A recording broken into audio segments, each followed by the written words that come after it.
एक विषय बहुत चिंतन करने का है। आज वर्तमान समय में जब पिंडदान की बात आती है, श्राद्ध और तर्पण की बात आती है, तो एक विचार स्वयमेव में उपजने लगता है, जिस पर मैंने कुछ लिखा भी है और कहना भी चाहती हूँ। निश्चय ही श्राद्ध एक श्रद्धा है, मृत जनों के प्रति अपनी श्रद्धा व्यक्त करने का साधन है। यह बिल्कुल सही है, लेकिन पिंडदान करना, हर वर्ष करना, ये कोई ज़रूरी नहीं है। एक बार श्राद्ध कर देना चाहिए और वो श्रद्धा व्यक्त कर देनी चाहिए। क्यों करनी चाहिए? क्योंकि हमें मुक्त करना है। हमें उन्हें मुक्त करना है जो यहाँ से जा चुके हैं, जो आत्मस्वरूप हो चुके हैं, जिन्होंने अपने को पंचतत्व में विलीन कर दिया है। जब हम किसी की मृत्यु के बाद गरुड़ पुराण पढ़ते हैं तो क्यों पढ़ते हैं?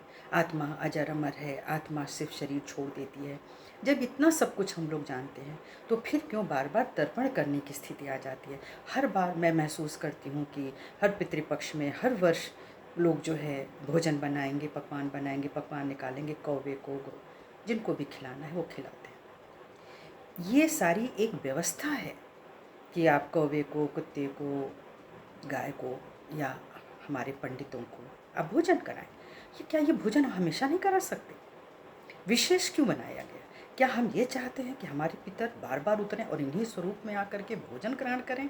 वह जो बिल्कुल निर्मूल है, वो भोजन के भूखे नहीं थे, वो आपके प्यार के भूखे थे, हमारी श्रद्धा के थे। और जब जाते हैं, अगर मन में कोई उनको चीज़ चुभ रही होती है तो उसके लिए एक बार काफ़ी होता है मुक्त करने के लिए। अब बात आती है तो क्या पिंडदान गलत है? नहीं। और गया में ही क्यों? एक कथा सुनाती हूँ कि राजा दशरथ ने जब शरीर छोड़ा था तो उनके अंदर एक गिल्ट था, एक दोष भाव था कि उन्हीं के कारण राजा राम जंगल में गए और साथ ही में उनकी नौवधु जो थी वो सीता भी उनके साथ चली गई, जिसका उनको बहुत दुख था और इसी कारण तड़प करके उन्होंने अपने प्राण छोड़े थे। ये सभी जानते हैं।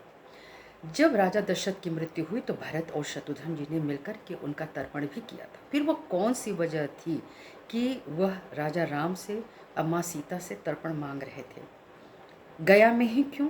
वो उस समय राजा राम अपनी पत्नी सहित, भाई सहित गया में उपस्थित थे और उन्हें एक स्वप्न आया था जिसमें राजा दशरथ ने यह याचना की थी कि उनका तर्पण इन्हें करना चाहिए। जिस समय राजा राम श्री लक्ष्मण जी के साथ सामान लेने के लिए जाते हैं पिंडदान का, तभी राजा दशरथ जी की एक उपस्थिति माँ सीता के समक्ष से होती है और वो कहते हैं कि बेटी तुम मेरा तर्पण कर दो, समय बहुत कम है। ये समय बहुत कम है का अर्थ कोई नहीं बताता कि वो समय क्या था जो कम था, लेकिन माँ सीता को जल्दबाजी में साक्ष्य बनाने पड़े। वहाँ एक बट वृक्ष था, फाल्गुनी नदी थी, गोवा माँ थी। इनको साक्षी बना करके इन्होंने तर्पण किए, तीनों जुली जल से। मांगा था किसी ने और दिया उसने जिसने क्षमा किया। उनको अपनी नववधु से क्षमा चाहिए थी। ये श्राद्ध क्षमा था और माँ ने क्षमा किया। लेकिन जब राजा राम आए और उन्हें पता चला कि पिंडदान हो चुका है तो उनको विश्वास नहीं हुआ। तब माँ सीता ने बताया कि ये हमारे साक्षी हैं, इनको साक्षी मानकर मैंने पिंडदान किया है, तर्पण किया है, आप पता कर ले। नदी मुकर गई, गाय मुकर गए और सिर्फ वट वृक्ष ने हामी भरी। माँ बहुत कुपित हुई और श्राप दिया, फाल्गुनी नदी सूख गई और गाय को भी वो महत्व मिलना दुर्लभ हो गया जो जिसकी वो हकदार थी। और वट वृक्ष उन्होंने आशीर्वाद दिया, जो मैं आज भी उस वट वृक्ष के समक्ष लोग पिंडदान करते हैं। तो चूँकि वो आशीर्वादित है, चैतन्य है, इसलिए लोग वहाँ पे पिंडदान करते हैं। वर्ष में एक बार कर लिया। उसी तो फाल्गुनी नदी सूख गई, फिर उसके नदी के किनारे का कोई मतलब ही नहीं था, वो श्रापित नदी थी।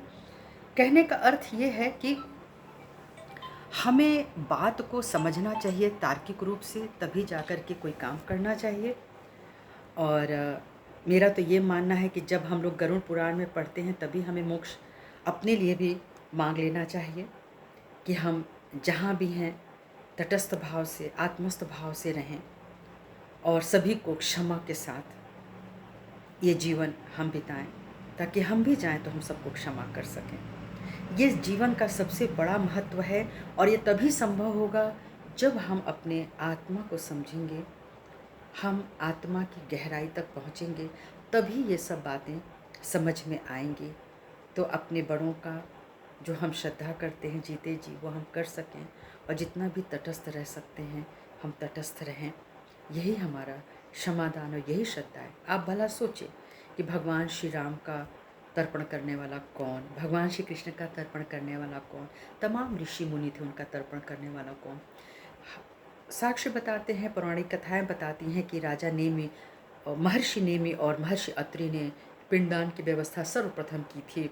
जब उस काल में अनेकों ऋषि मारे गए थे राक्षसों के द्वारा, तब उन्होंने एक व्यवस्था करी थी कि उनको श्रद्धा दी जाए, यज्ञ दिया जाए, प्यार दिया जाए। तो वो एक भाव था, उस भाव के समक्ष हुआ। आप भी भाव के समक्ष करें, उसके तहत करें, लेकिन ये प्रति वर्ष मृत्यु का समय आने पर बार बार ये करना ठीक नहीं होता है। इसलिए ये भोजन बना करके इन्हें देना उन्हें देना, ये आह्वान मत कीजिए। आप अपने पितरों का आह्वान मत कीजिए। पता नहीं उन्होंने कितने जन्म ले लिए, हो सकता है वो बहुत मुक्त भाव में हों, वो आराम भाव में हों, तो हमें क्यों बार बार उनको यहाँ पे आह्वान करना है।